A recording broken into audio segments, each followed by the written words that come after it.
Superstar দেবের বাড়িও লণ্ডভণ্ড হয়। গত পরশু এই কাণ্ডটি ঘটেছে। ঠিক কি হয়েছিল সেদিন সকালে?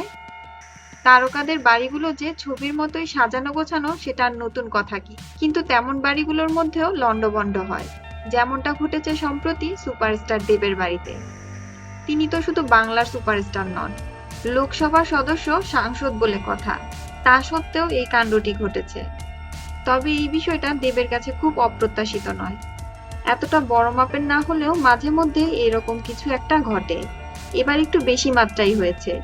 দেব সোশ্যাল মিডিয়ায় গোটা ঘটনাটি জানিয়ে লিখেছেন, বাড়ির একটা বালিশও আর নেই। বন্ধুরা, আপনারা কি ভাবছেন? আসলে এটা কোনো মানুষের দ্বারা হয়নি। আসলে এই লণ্ডভণ্ডটি ঘটিয়েছে দেবের প্রিয় পোষ্য লাকি।